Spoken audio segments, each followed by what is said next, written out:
పిల్లరా చూడండి, యవనస్తులంట దేని చేత తమ నడతను శుద్ధి చేసుకుందరు, దేని చేత వారు సరి అవుదురు, దేని చేత వారు స్థిరపడుదురు, దేని చేత వారు క్రమపరచబడుదురు, దేని చేత వారు మంచి మార్గములో నివసించుదురు అనే వాక్యంలో ఉందంటే దేని చేత అంట? దేవుని వాక్యము చేత. హల్లెలూయా, హల్లెలూయా. దేని చేత అంటే తర్వాత చెప్తారు, నీ వాక్యమును బట్టి దాన్ని జాగ్రత్తగా చూచుకుంటే చేతనే కదా. హల్లెలూయా. జాగ్రత్తగా చూడడం అంటే వాక్యాన్ని రెండు అక్షరం జాగ్రత్తగా చూడమా? చెప్పాలి. జాగ్రత్తగా చూడడం అంటే ఈ చూడడం కాదు. జాగ్రత్తగా చూడడం అంటే మన జీవిత విధానములో వాక్యము, దేవుని వాక్యము పర్ఫెక్ట్ గా మనకు అనుకూలంగా దేవుడి వాక్యానికి పర్ఫెక్ట్ గా మనం నడుచుకుంటున్నామా లేదా అని ఎప్పటికప్పుడు ఎవరు పరిశోధించుకోవాలంటే మనల్ని మనమే పరిశోధించుకోవాలంటే. హల్లెలూయా. అందుకే మరొక చోట వాక్యంలోని వాక్యం అనే అర్థంలో మనల్ని మనం సరి చూసుకోవాలంటే. అర్థము ఉదాహరణకు మనం ఎక్కడికైనా బయటికి వెళ్ళాలనుకోండి, వెంటనే మనం ఫేస్ దేంట్లో చూసుకుంటాం? అర్థంలో. మన క్రాఫ్ట్ ఎలా ఉందో సర్లే చేతులు తీసుకుని ఆ ముఖం ఎలా టవల్తో చూసుకుని వెళ్ళిపోతామా? ఒకవేళ వెళ్ళిపోయినా కానీ మన మైండ్ అంతా ఎక్కడ ఉంటుంది? అర్థం చూసుకోలేదు. ముఖం ఎలా ఉందో ఏంటో, జుట్టు ఎలా ఉందో ఏంటో. ఇక్కడ గమనించండి, ఎప్పుడైతే ఆ మిర్రర్ అద్దంలో మనం చూసుకుంటామో మనలో ఉన్న ప్లస్లు మైనస్లు ఎవరికి కనబడతాయి? అందుకని ఇక్కడ వాక్యం అనే అర్థము అంటాడు. హల్లెలూయా.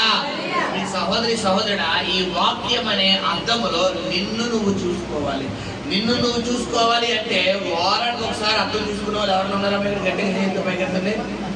మేము వారానికి ఒకసారి అర్థం చూసుకుంటామన్న వాళ్ళు, నెలకొకసారి అర్థం చూసుకుంటామని ఎవరైనా ఉన్నారా? చెప్పాలి.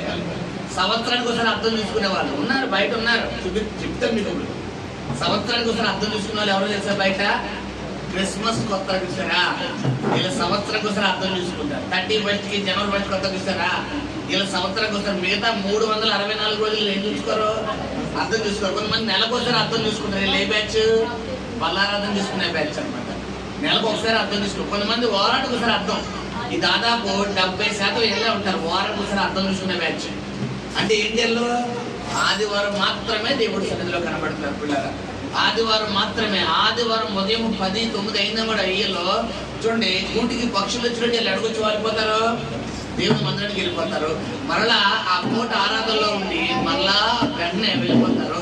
వేటకు పక్షులు వలసకి వెళ్ళినట్టు ఆ వారం అంతా తిరిగి మళ్ళా ఆదివారం అడుగు చెప్తారు చర్చి. ఇక్కడ గమనించండి వీళ్ళరా, అర్థము అంటే వాక్యం. నువ్వు ఒక రోజుకి బయటికి వెళ్ళినప్పుడల్లా ఎలాగైతే అర్థము చూసుకోవడానికి నిన్ను నువ్వు ఇష్టపడుతున్నావో, వాక్యం అనే అర్థములో కూడా నిన్ను నువ్వు సరి చూసుకోవాలని చెప్తున్నాడు. హల్లెలూయా, హల్లెలూయా. నీ నడకలు, నీ పడకలు, నీ క్రియలు, నీ మాటలు, నీ చేష్టలు, నీ ప్రవర్తన, నీ ఆలోచన, నీ చూపు, నీ బిహేవియర్ అన్ని కూడా దేంట్లో క్లియర్ కట్గా కనబడతాయి. చెప్పాలి. ఫుట్వేర్ షాప్కి వెళ్తాం, చెప్పుల షాప్కి వెళ్తాం. వీళ్ళరా, వారు చెప్పులు కాలు షూ కానీ చెప్పులు కానీ వెళ్ళిన వెంటనే దీంట్లోకి చెక్ చేసుకోమంటారు. మిర్రర్ దగ్గరికి వెళ్ళి సార్ ఆడికి మిర్రర్లో చూసుకోవడానికి ఇలా చూస్తాం. డ్రెస్సింగ్ షోరూమ్కి వెళ్తాం, బట్టల షాప్ వెళ్ళగానే మన డ్రెస్ ట్రైల్ అయ్యగానే వెంటనే మిర్రర్ చుట్టూ ఆ ట్రైల్ రూమ్ చుట్టూ 8 అద్దలు ఆడతాడు, 10 అద్దలు ఆడతాడు. పైన కింద పక్కన మొత్తం ఎడ్లిని చూసుకున్నా ఆ బట్టలో ఫ్రంట్ బ్యాక్ పైన కింద మొత్తం ఆ బట్టలు మనకు కనబడాలని చుట్టూ అద్దలు ఆడతాడు. ఇప్పుడు ఎలా చూసుకున్నా కనబడుతుంది, ఎలా చూసుకున్నా కనబడుతుంది, ఇలా చూసుకున్నా కనబడుతుంది, ఇలా చూసుకున్నా కనబడుతుంది. ఇప్పుడు సెలూన్ షాప్కి వెళ్తాం, సెలూన్ షాప్లో సైతం ఏమాడతాడు? అద్దాలు ఆడతాడు. ఎందుకు? మన ఫ్రంట్, మన బ్యాక్, మన ముందు వెనక చుట్టుపక్కల అంతా మన నడక, మన క్రియలన్నీ దేంట్లో చూసుకుని మనం సాటిస్ఫై అవుతామంటే అర్థము. ఇది శారీరకమైనటువంటి బాహ్య అర్థం కోసం మీకు చెప్తున్నా. అదే ఆత్మీయ అర్థం ఏమని అంటున్నారట? వాక్యం అనే అర్థము. హల్లెలూయా, హల్లెలూయా. ఈ వాక్యం అనే అర్థంలో ఎప్పుడైతే నీ నడకలు నువ్వు ఎప్పుడైతే చూసుకోగలుగుతావో అప్పుడే నీ మార్గములు సన్మార్గములుగా వెళ్ళబడతాయి. హల్లెలూయా. తర్వాత చదువుకుందాం. తర్వాత 11వ వచనము, నా పూర్ణ హృదయంతో నిన్ను వెదకి ఉన్నాను, నన్ను నీ ఆజ్ఞలు విడిచి తిరుగనీయకము. ఇక్కడ కీర్తనగాడు చెప్తున్నాడండి, ఏమనండి పిల్లరా, చూడండి, నా పూర్ణ హృదయంతో నేను వెనకేనయ్యా, నా పూర్ణ శక్తితో నేను ఆరాధిస్తున్నాను, నా పూర్ణ బలముతో నేను ఆరాధిస్తున్నాను, అయితే నిన్ను విడిచి నన్ను దూరముగా వెళ్ళనీయకము అని. ఇక్కడ విషయం ఏంటంటే, మనం పూర్ణ శక్తితో, పూర్ణ బలముతో, పూర్ణ ఆత్మతో మనం దేవుణ్ణి ఆరాధిస్తున్నాం. అయితే మనకు తెలియకుండానే మన నడకలు ఎటువైపు తీసుకెళ్ళిపోతున్నాడు సాతానంటే, లోకంలో తీసుకెళ్ళిపోతున్నాడు. హల్లెలూయా.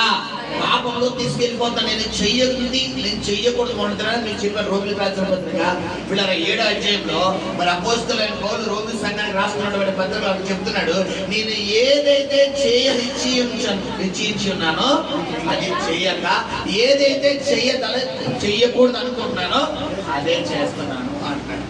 అంటే ఇప్పుడు నువ్వు ఏదైతే చెయ్యాలనుకుంటున్నావో అది చెయ్యనివ్వకుండా, ఎలాగైతే ఉండకూడదు అనుకుంటున్నావో ఆ దారిలోనే నేను సాతాను నడిపిస్తున్నాడంటే, నువ్వు దేనికి అమ్మబడిపోయినట్లు లెక్క? పాపమునకు అమ్మబడిపోయినట్లు లెక్క. హల్లెలూయా, హల్లెలూయా. నీ కనులు అంటాయి నేను పాపపు చూపులు చూడకూడదు, కానీ నా కంట్రోల్లో ఉండడం లేదు. నీ చెవులు అంటాయి పాపపు మాటలు వినకూడదు, కానీ నా కంట్రోల్లో ఉండలేకపోతాను. నీ నోరంటది నేను అబద్ధాలు ఆడకూడదు, నేను బూతులు మాట్లాడకూడదు, నేను అశ్లీలమైన మాటలు మాట్లాడకూడదు, నేను దేవునికి ఆయాసకరమైన మాటలు మాట్లాడకూడదు అనుకుంటాను, కానీ నేను కంట్రోల్లో ఉండలేకపోతున్నాను. నీ నడకలు, నేను చెడు నడకలు వెళ్ళకూడదు, చెడు మార్గంలో వెళ్ళకూడదు, చెడు చోట్లకు వెళ్ళకూడదు, చెడు పరిగెట్టే స్థలంలో నేను వెళ్ళకూడదు, కానీ నా వల్ల కావట్లేదు. నీ చేతులు, నేను చెడు మాటలు, నేను చెడు తాకకూడదు, చెడు ముట్టుకోకూడదు అనుకున్నా, నా వల్ల కావటం లేదు. నీ హృదయము చెడు దాచుకోకూడదు, నీ తలంపులు చెడు తలంచకూడదు అనుకుంటా, కానీ నా వల్ల కావట్లేదు అని అనుకుంటున్నావు. చూడు సహోదరుడు, దేవుడు నీతోనే మాట్లాడుతున్నాడు. ఏంటి అంటే, నువ్వు ఏదైతే చెయ్యకూడదు అనుకుంటున్నావో అదే చేస్తున్నావు, ఏదైతే చెయ్యాలనుకుంటున్నావో అది చెయ్యలేకపోవడానికి కారణం ఏంటంటే, నువ్వు ఆల్రెడీ దేనికి అమ్మబడిపోయావు? పాపానికి అమ్మబడిపోయావు. ఇప్పుడు పాపానికి అమ్మబడిపోతే నీ యజమానుడు ఎవరు? ఇప్పుడు సాతానుడు. హల్లెలూయా. ఉదాహరణకు ఈ బ్యాటరీస్ నేను కొన్నాను, ఈ బ్యాటరీస్ నేను కొన్నాను అనుకోండి, నేనే కొన్నాను. ఇప్పుడు ఇది నా చేతుల్లో ఉంది, అవునా కదా? ఇది నా చేతుల్లో, ఇది కొన్న బ్యాటరీ, ఇది నేను కొన్నప్పుడు. ఇప్పుడు ఇది నేను దీన్ని అవసరమైతే రిమోట్లో వేయచ్చు, లేదా గడియారంలో వేయచ్చు, లేదా కార్లో వేయచ్చు, లేదా ఇలా మైక్లో వేయచ్చు, అవునా కదా? లేదు నాకు ఏది ఇష్టం లేదు, నాకు ఇది మొత్తం రిమోట్ చేసేసి తీసుకెళ్ళి కాళ్ళలో పడేయాలి. ఇప్పుడు వాడితే ఉపయోగపడుతుందా లేదా? మొత్తం ఇది రిమూవ్ చేసి మొత్తం పీకు పాకం పెట్టేసి తీసుకెళ్ళి కాల్లో పడేస్తే అది కూడా ఉపయోగపడినట్ట చెప్పాలి. ఇప్పుడు ఉపయోగపడే బ్యాటరీని నేను ఏం చేస్తాను? నేను నా సొంత శక్తితో చెప్పాలి పాడు చేశాను. ఇప్పుడు దీనివల్ల నాకు కలిగేది ఒక 20 రూపాయలు నష్టం. అయితే 20 రూపాయలు పెద్ద లెక్క కాదులే అనుకుంటే పిల్లరా, రేపు పొద్దున్న 20,000 లెక్క అయిపోతుంది. ఎందుకంటే కొంచెములో నమ్మకంగా ఉండు వాడికి దేవుడు ఎలా ఇస్తాడంట? అధికంగా ఇస్తాడు. నీకు దేవుడు కొంచెము జ్ఞానం, కొంచెము ఆరోగ్యము, కొంచెము దేవుని శక్తి, కొంచెము విశ్వాసం, కొంచెము ప్రార్థన, కొంచెము దైవిక మహిమతో దేవుడు నింపినప్పుడు నువ్వు ఎలా ఉండాలంటే నమ్మకంగా ఉండాలి. లేదు నేను ఇలాగే ఉంటాను, ఈ బ్యాటరీని నేను రిమోట్లో వేయను, ఈ బ్యాటరీని కార్స్లో వేయను, ఈ బ్యాటరీని గడియారంలో వేయను, నా ఇష్టం, నా బ్యాటరీ నేను 20 రూపాయలు పెట్టి కొనుక్కున్నాను, నా ఇష్టం, నేను కొనుక్కున్నానని చెప్పి దీన్ని శుద్ధించుకుని ఒక రాయించుకుని డబ్బే మీద బాధేసి లోపల ఉన్నటువంటి ఆ బ్యాటరీ సంబంధించిన అన్ని తీసుకెళ్ళి కాలో పడేసి నా ఇష్టం నేను చేసుకుంటానంటే ఎవరన్నా ఆపుతారా? ఇప్పుడు పోయింది ఎవరి బ్యాటరీ చెప్పాలి? ఇప్పుడు పోయింది నా బ్యాటరీ, అలాగే పోయింది నా లైఫ్. చాలా మంది అనుకుంటారు నా జీవితం నా ఇష్టం, నాకు నచ్చినట్టు ఉంటాను, నాకు నచ్చినట్టు చూస్తాను, నాకు నచ్చినట్టు మాట్లాడతాను, నాకు నచ్చినట్టు ప్రవర్తిస్తాను, నాకు నచ్చిన స్థలంలోకి వెళ్తాను, నాకు నచ్చినవి తాగుతాను, నాకు నచ్చినవి హృదయంలో ఉంచుకుంటాను, నాకు నచ్చినవి తలంచుకుంటాను, నాకు నచ్చినట్టు చూస్తాను. ఇప్పుడు ఏంటి అంటారు? విషయం ఏంటంటే ఇప్పుడు ఏం కాదు, రేపు పొద్దున్న తీర్పు దినం ఉన్నదని వాళ్ళు మీకు చెప్పారు కదా. ప్రకటన గ్రంథం 20వ అధ్యాయంలో తీర్పు దినం అనేది ఒకటి ఉంటుంది. అప్పుడు జీవ గ్రంథంలో ఎవరెవరి పేర్లు అయితే ఉంటాయో వారందరినీ దేవుడు ఎక్కడ నిలబెడతారంట? ఆ తీర్పు సమయంలో నిలబెడతారంట. అయితే ఈ పేర్లు పిలువబడినప్పుడు వీరి క్రియలు సైతం ఆయన ముందు కనబడతాయంట. ఆ క్రియలు కనబడినప్పుడు ఎవరెవరి క్రియలు అయితే కనబడ్డాయో వారి వారి క్రియల చొప్పున వారికి ఏమైపడుతుందంట? తీర్పు తీర్చబడతాది. హల్లెలూయా. ఉదాహరణకు నీ కెరీర్, నీ లైఫ్ అని బ్యాటరీయే కనుక అనుకో. ఇప్పుడు నేను క్రమముగా తీసుకెళ్లి రిమోట్లోనో, గడియారంలోనో, మొబైల్లోనో, ఇంకో దాంట్లోనో దీన్ని పెట్టుకుని వాడావనుకో, ఇది 10 కాలాల పాటు ఎలా ఉంటుంది? పనిచేస్తుంది. రేపు పొద్దున్న పాడైపోతే కొత్తలు కొనుక్కోవచ్చు. అలాగే నీ జీవితాన్ని కూడా నువ్వు సరైన మార్గంలో నువ్వు నడిపించావనుకో, వాక్యంతో, ప్రార్థనతో, దేవుడి చిత్తముతో, పరిశుద్ధతతో, యథార్థతతో, నీతితో నువ్వు మంచి మార్గంలో నువ్వు నడిపించావనుకో, ఇప్పుడు నీ కెరీర్ ఎలా ఉంటుంది? దేవుడికి మంచిగా సన్నిహితంగా ఉంటుంది. ఏ మాత్రం నువ్వు ఈ బ్యాటరీను వాడే విధానం నీకు తెలియక, ఇప్పుడు ఉదాహరణకి ఈ బ్యాటరీని చిన్నపిల్లలకి ఇచ్చాననుకోండి, 1 సంవత్సరం 6 నెలల పిల్లలకి ఇచ్చాననుకోండి, దీన్ని తీసుకెళ్ళి ఎందుకు పెట్టుకుంటారు చెప్పాలి? నోట్లో పెట్టుకుని సీకెత్తారు. నోట్లో పెట్టుకోగానే దీని బ్యాక్టీరియా దేంట్లోకి వెళ్ళిపోతుంది? ఇప్పుడు వాళ్ళకి వెళ్ళిపో, వాళ్ళకి ఏం అటాక్ అవుతుంది? ఇప్పుడు వాటిలో అయిపోతుంది. తర్వాత ఏమవుతుంది? అనారోగ్యం వచ్చేస్తుంది. ఇప్పుడు వాళ్ళ అనారోగ్యం పాడు చేసింది ఎవరు చెప్పాలి? ఇప్పుడు ఇదే బ్యాటరీ గడియారంలో అయితే గడియారం ఏమవుతుంది? పనిచేస్తుంది. ఇదే బ్యాటరీ పిల్లల నోట్లో పెడితే చెప్పాలి? ఇప్పుడు మంచి అయిన దేంట్లో ఉంది, చెడైన దేంట్లో ఉంది? ఎగ్జాక్ట్లీ మన లైఫ్ అయితే. నువ్వు ఈ దేహం అనే దేవుని ఆలయాన్ని నువ్వు దేవుని కొరకు వాడేవనుకో, నువ్వు ప్రార్థన కొరకు వాడేవనుకో, నువ్వు పరిశుద్ధత కొరకు వాడేవనుకో, నువ్వు యథార్థత కొరకు వాడేవనుకో, నీ ఆత్మను దేవుడు నిత్య జీవంలో నడిపిస్తాడు. హల్లెలూయా. లేదండి పాస్టర్ గారు, నేను నాకు నచ్చినట్టుగానే ఉంటాను, నాకు నచ్చినట్టుగానే జీవిస్తాను, మీరు ఎంత వాక్యం చెప్పండి, ఎంత అరుసుకోండి, ఎంత కేకలు పెట్టండి, నేను మారను, నా పద్ధతులు మారు, నా బిహేవియర్ మారదు, నేను ఇలాగే ఉంటానంటావా? బ్యాటరీ తీసుకెళ్ళి పిల్లలు నోట్లో పెడితే ఏమవుతుంది? జాతకు 2000 ఎగుతారు. ఏమైందో తెలియదు. డాక్టర్ గారు అడుగుతారు, పాలు తాగాడండి, అన్నం తిన్నాడండి, అంతేనండి, ఏమైంది తెలియదండి అంటే, ఒక డాక్టర్ నొక్కినా కడుగుతాడు, ఏం పెట్టారు, ఏం ఆడుకోవడానికి ఇచ్చారు, మీకు ఎలా చెప్పగలరు పాస్టర్ గారు అంటే, నేను 6 గంటలు అడిగాను డాక్టర్ గారు. భాస్కర్ గారి హాస్పిటల్కి వెళ్తే మా పిల్లకి ఇలాగే మీరు బొమ్మలు ఎత్తారా, ఏ బొమ్మలు ఎత్తారు, ఆ బొమ్మలతో ఆడిస్తారా, ఈ బొమ్మలతో ఆడిస్తారు, బొమ్మలు అంటే క్యాజువల్ బొమ్మలు అంటే అదండి ఇదండి అని అడిగిస్తాను. అక్కడ లేని కొన్ని డబ్బులు అన్నీ పెట్టాడు నాకు. అవును కదా, బొమ్మలు అంటే టెస్ట్ ఉంటాయి కదా, ఆ పూజ కట్టినవి ఉంటాయి కదా, ఒకవేళ రోడ్లో పెట్టుకుంటే ఆ విధంగా బ్యాక్టీరియా లోపలికి వెళ్ళిపోతే మీరు ఓన్లీ మీ పనుల్లోనే ఉండిపోతారు. ఏదో చూసాడన్నా చెప్పాడు ఆయన, మీ పనుల్లో ఉండిపోతారు, పిల్లలు ఎలా ఆడుకుంటున్నారు, ఏ నోట్లో పెట్టుకున్నారో కూడా తెలియదు.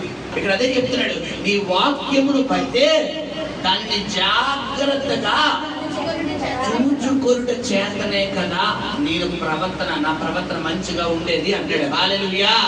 తర్వాత మనం చదువుకునే 11వ వచనం, నీ ఎదుట నేను పాపము చేయకుండానట్లు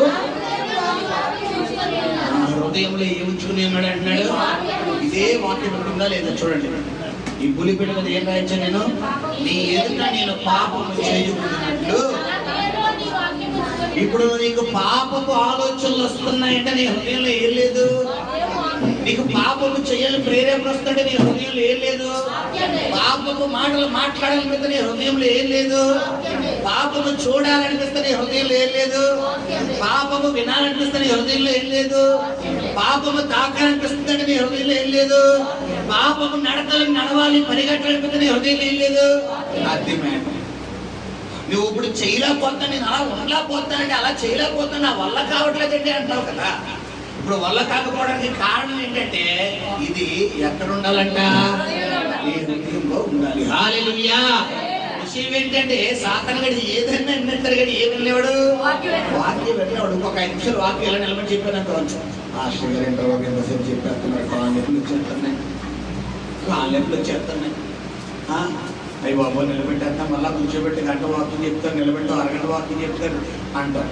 ఇప్పుడు ఇదే కనుక ఇక్కడ నిలబడి ఇప్పుడు ఎవరన్నా సెలబ్రిటీస్ ఎవరన్నా వచ్చి 1 గంట సేపు నిలబడి మాట్లాడారు అనుకోండి, ఇప్పుడు వాళ్ళకి ఎలా ఉంటది? అయ్యయ్యో ఇంక అసలు మాట్లాడేది మామూలు కాదు. ఇంకొద్దిసేపు మాట్లాడితే బాను, ఇంకొద్దిసేపు మాట్లాడితే బాను. కూర్చొని కూడా కూర్చుంటావా? కూర్చుంటే ఎవరు కనబడరు? వాళ్ళు కనబడరని చెప్పి అవసరం ఏమి ఎక్కేస్తాం? పిచ్చులు ఎక్కేస్తాం. ఇప్పుడు నుంచోండి అమ్మ అంటే కాళ్ళు ఎప్పుడు వచ్చేస్తాయి. అప్పుడు అవసరమైతే ఏమి ఎక్కేస్తాం మనం? కుర్చీలు ఎక్కేస్తా, లేదంటే మిద్దె ఎక్కేసినా ఆశ్చర్యపోవాలి. ఎందుకంటే ఎత్తుగా సెలబ్రిటీ కనబడతారు కదా. ఇక్కడ విషయం ఏంటంటే పిల్లరా, నీ ఎదుట నేను పాపము చేయకుండానట్లు అన్నాడు. అంటే నువ్వు పాపము చెయ్యాలి అంటే నువ్వు ఎవరి ఎదుట ఉండాలి? దేవుడి ఎదుట ఉంటేనే పాపం చేయగలవు. ఇప్పుడు దేవుడి ఎదుట ఉండగానే పాపం చేయడానికి ఒప్పుకుంటాడు ఆయన? చెప్పాలి. దేవుడి ఎదుట నువ్వు ఉండగా పాపం చేయడానికి ఒప్పుకుంటాడా? ఒప్పుకోడా. హల్లెలూయా, హల్లెలూయా. కాబట్టి వాక్యమును నీ హృదయంలో ఉంచుకోవాలి. వాక్యము అనగానే యోహాను సువార్త మొదటి 2 వచనాలు గుర్తుకొచ్చాయి. ఏంటి? ఆదియందు వాక్యం ఉండెను, వాక్యము దేవుని యొద్ద ఉండెను, దేవుడే ఉండెను. ఇప్పుడు వాక్యం అంటే ఎవరు? దేవుడే. వాక్యము నీ హృదయంలో ఉంచుకున్నప్పుడు దేవుడిని హృదయంలో ఉంచుకుంటావు. దేవుడిని హృదయంలో ఉంచుకుంటే ఇప్పుడు నీకు పాపం వస్తుందా? పాపం చూస్తావా? పాపం వింటావా? పాపం తలుస్తావా? పాపం మాట్లాడతావా? పాపం తాకుతావా? పాపానికి పరిగెడతావా? అంటే ఇవేమి నీ జీవితంలో జరగవు. హల్లెలూయా, హల్లెలూయా. నువ్వు ఇంత జరిగినా కూడా ఇంకా నువ్వు పాపం చేస్తున్నావంటే అది నీ ఇష్టం. హల్లెలూయా, హల్లెలూయా. తర్వాత 12వ వచనం చదువుకున్నాము. యెహోవా నీవే స్తోత్రం నందదగిన వాడవు, నీ కట్టడాలను నాకు కట్టడాలంటే ఏంటిలేరా? కట్టడాలంటే ఏంటి? ఆజ్ఞలు, నియమ నిబంధనలు, టర్మ్స్ అండ్ కండిషన్స్ అన్నమాట కట్టడాలంటే. ఈ కట్టడాలు నీవే నాకు బోధించుము అన్నాడు. హల్లెలూయా. తర్వాత ఏం చెప్తున్నాడు పిల్లరా? నీ నోట నీవు సెలవిచ్చిన న్యాయ విధులన్నింటినీ నా పెదవులతో వివరించదను అన్నాడు. నీ నోట అంటే గమనించు, నీ నోట ఎవరి న్యాయ విధులు రావాలంట? దేవుని న్యాయ విధులు. దేవుని న్యాయ విధులు నీ నోట రావాలి, నువ్వు మాట్లాడాలి. హల్లెలూయా. తర్వాత 14వ వచనం. నీ శాసనముల మార్గమును బట్టి నేను సంతోషించుచున్నాను, నీ ఆజ్ఞలను నేను ధ్యానించదను, నీ త్రోవలను మన్నించదను, నీ కట్టడాలను బట్టి నేను పరీక్షించదను. హల్లెలూయా. ఎంత ఇష్టపూర్వకంగా చెప్తున్నాడో. ధ్యానిస్తానంటున్నాడు, మన్నిస్తానంటున్నాడు, హర్షిస్తానంటున్నాడు. ఇదన్నీ దేని గురించి అంటే వాక్యము, వాక్యము, వాక్యము. హల్లెలూయా. సహోదరి సహోదరుడా, ఈ యొక్క వాక్యముని హృదయములో ఉంచుకుంటే చాలు. నీ జేబులో ఒక కట్ట పెట్టుకున్నట్టు. ఏ కట్ట? చెప్పాలి. డబ్బు కట్ట. ఈ వాక్యమును నీ హృదయంలో ఉంచుకుంటే చాలు. హల్లెలూయా. ప్రతిరోజు ఉదయము, మధ్యాహ్నము, సాయంత్రము, రాత్రి అవసరం అనుకుంటే నీకు ఒకవేళ అర్ధరాత్రి మెలకు వస్తే అర్ధరాత్రి సైతం దేనితో నింపుకోవాలి? వాక్యము. హల్లెలూయా. అదే పాత నిబంధనలు ఉంది. నీ కళ్ళ ముందట ఏమి ఏర్పరచుకోవాలంటే లలాట పత్రికను ఏర్పరచుకోవాలంటే. లలాట పత్రిక అంటే ఈ వాక్యం. ఇప్పుడు సీనరీస్ ఉన్నాయి కదా, చాలా మంది గృహాల్లో వాక్యాలు ఉండవు, ఇలాంటి ఫోటోలు ఉంటాయి. విషయం ఏంటంటే ఇలాంటి ఫోటోలు దేవుడు కాదు. తమ్ముడేదో అభిమానం ఇచ్చాడని తండ్రి అందించాడు, కానీ మామూలుగా చెప్పాలంటే ఇది ఏంటి? దేవుడు కాదండి. దేవుడికి స్వరూపం లేదు. ఆయన ఆత్మస్వరూపి. ఆయన వాక్యమై ఉన్నాడు, ఆయన వెలుగై ఉన్నాడు, ఆయన శక్తి అయి ఉన్నాడు, ఆయన మహిమ ఉన్నాడు. ఆయనకి రూపం లేదు. ఏ దేవుడు అనేవాడు రూపం లేదు. ఎందుకంటే ఇవన్నీ ఎవరి రూపకర్త? మనుషులు. ఇలా ఉంటాడు, అలా ఉంటాడు, ఇలాగా అలాగా. సో గమనించండి, ఇప్పుడు ప్రతి గృహాల్లో కూడా ఇలాంటి సీనరీస్ ఉంటాయి, ఇలాంటి ఫోటోస్ ఉంటాయి. యేసు ప్రభు వారి ఫోటో ఎలా ఉన్నట్టు గుండె తెరిచి లోపల హార్ట్ సింబల్, లవ్ సింబల్ ఉన్నట్టు, లోపలేమో సిలువ ఉన్నట్టు. కొన్ని గృహాల్లో యేసు ప్రభు వారి భుజాల మీద మేకపల్లి ఎక్కించుకున్నట్టు, గొర్రెపల్లి ఎక్కించుకున్నట్టు, ఒక్కొక్క ఇంట్లో ఒక్కొక్క సీనరీ ఉంటుంది. సో గమనించండి, ఇవి కాదు నేను ముందు ఉండాల్సింది. ఏంటంట? లలాట పత్రిక అంటే ఏంటి? వాక్యం. దేవుడి వాక్యం నీ బెడ్రూమ్లో బెడ్రూమ్కి సంబంధించిన వాక్యాలు ఉండాలి. వంటగదిలో వంటగదికి సంబంధించిన వాక్యాలు ఉండాలి. నీ హాల్కి సంబంధించిన వాక్యాలు ఉండాలి. నీ ఇంటి ముందుకు సంబంధించిన వాక్యాలు ఉండాలి. హల్లెలూయా. ఇలా ఎప్పుడైతే నీ ఇంటి చుట్టూ కూడా వాక్యాలతో నింపబడి ఉంటుందో, ఇప్పుడు పాపం మీ ఇంట్లోకి వస్తుందా? నీకు పాపం చేయడానిపిస్తుందా? పాపం చెయ్యాలనిపిస్తుందా? పాపం తలపులు వస్తాయంటే రావు. హల్లెలూయా, హల్లెలూయా. చూడండి, ఒక శాస్త్రవేత్త సైంటిఫిక్ గా కొంతమంది శాస్త్రవేత్తలు కనిపెట్టారంట. ఏంటంటే పిల్లరా, ఒక మనిషి సాధారణంగా అతని కళ్ళతో దేన్నైతే ఎక్కువగా పరిశోధిస్తాడో అదే అతనికి కావాలనిపిస్తుంది. అంటే ఏంటి అర్థం? ఇప్పుడు మన కళ్ళతో ఏదైతే ఎక్కువ చూస్తామో అదే మనిషికి కావాలని వస్తుందంట. రెండోది తగ్గించుకోవడానికి దాని మీదే ప్రయత్నం చేస్తాడంట.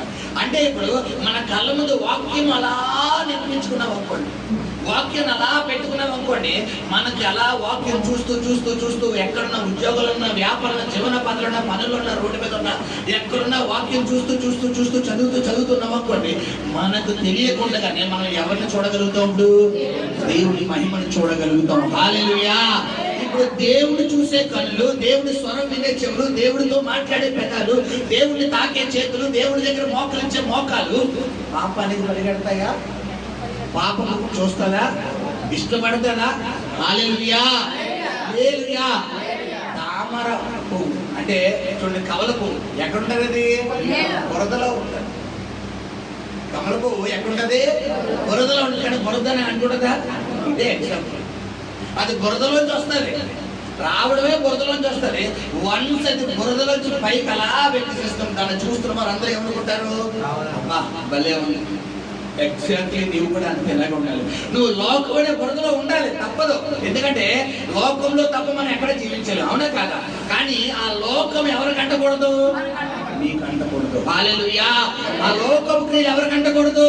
నీకు అంటకూడదు. నీకు అంటకుండా చూడాలంటే నువ్వు విషయం ఏంటంటే, ఆ కమల పువ్వు ఎక్కడి నుంచి వస్తుంది? బురదే దానికి ఆహారం.